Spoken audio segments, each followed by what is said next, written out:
What's up everyone, my name is Suleiman and today I'm back with another video and I'm going to be talking about the new stimulus package that was proposed.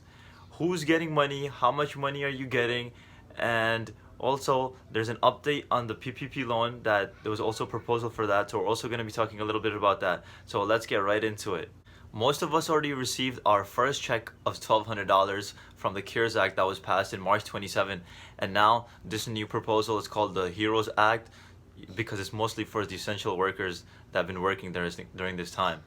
But if you haven't received the first check for $1,200, there's actually something you could do or you should do to see if you're eligible or if you're going to be getting it. So now I'm going to move over to my computer and show you what you should be doing to check if you're going to get that money. Alright, so here I am on the irs.gov website. First things first, you go here, and there's really two options. One is for people who don't really file their taxes for whatever reason, and the other one is over here, you get your payment. You can go click on this, scroll down, enter your information, and then this is going to open up.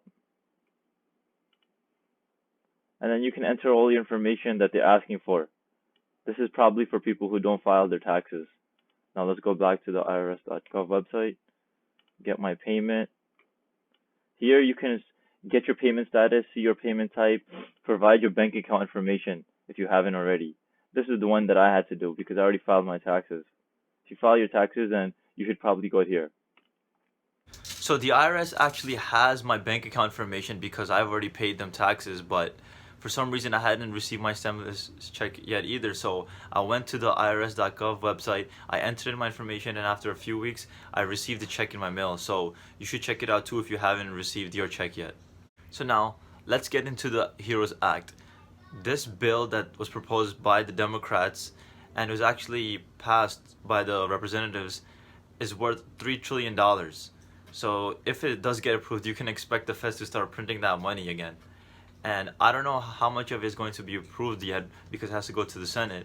And all the time when the Democrats propose something, the Republicans are always rejecting it. So I'm expecting maybe that they come to an agreement somewhere in between where they're both happy.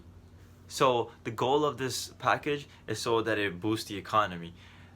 The government is hoping that if they can give everybody money, they're gonna go spend it, and it's gonna really boost the economies. If you don't know, 70% of the GDP is consumer spending. If people don't have money to spend, then the economy is basically gonna tank.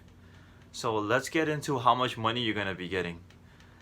Everyone is supposed to get $1,200 if this gets approved. That includes adults, of course, who are making less than $75,000, and if you file your taxes jointly, then it's less than $150,000. Anywhere over $75,000, this starts reducing the amount you're going to receive. Children are also going to be getting the $1,200 each, which is way different from what the first package was, which is only $500 per child.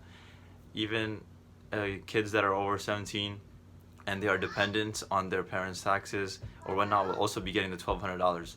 And lastly, if you are a non-citizen but you have a social security number, you are also going to be getting the $1,200. So basically everyone is getting the $1,200 if you are making less money, which is insane.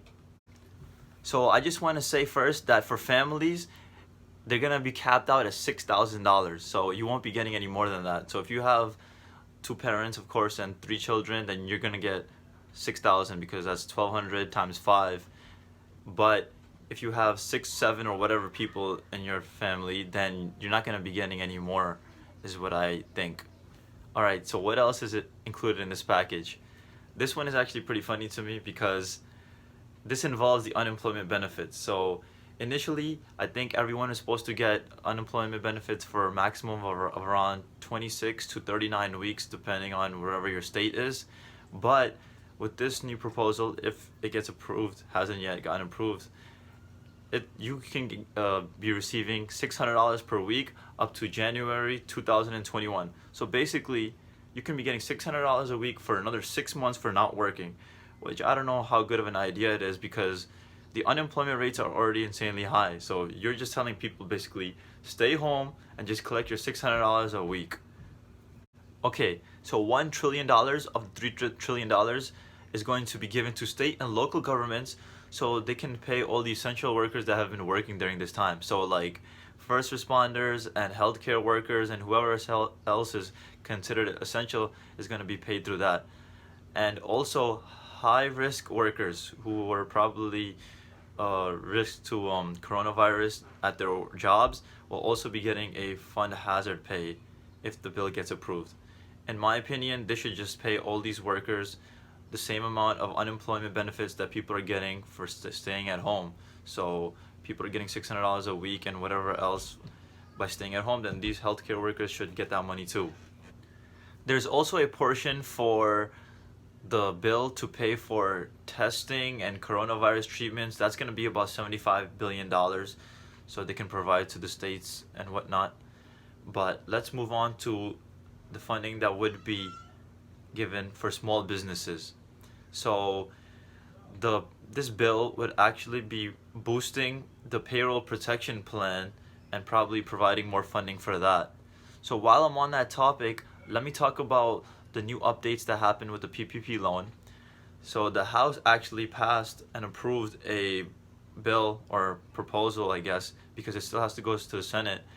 They passed that instead of the payroll protection program, 75% of it had to be given for towards payroll, but now they're actually adjusting that so it can go to 60%. Also, you had to use the funding within 8 weeks, and they're trying to change that to 24 weeks. And lastly, the small businesses are allowed to rehire the employees up to the end of the year, so they increase the time for that. So currently Congress is taking like a 10-day break or something for like Memorial Day weekend or something like that, I don't know what. But when they come back, I'm expecting somewhere in June for the Senate to start voting and the two parties to start discussing these bills. And the Republicans have already, especially the leader Mitch McConnell, he's already like saying that he's not going to approve most of this stuff. So it's going to be interesting to see how this plays out. Okay, so thanks for watching this video. I really appreciate you watching, especially if you're up to this part. And if you really liked the video, like it, comment down below, because it's really gonna help out my video and my channel, and subscribe because I'm really trying to get to 100 subscribers so far.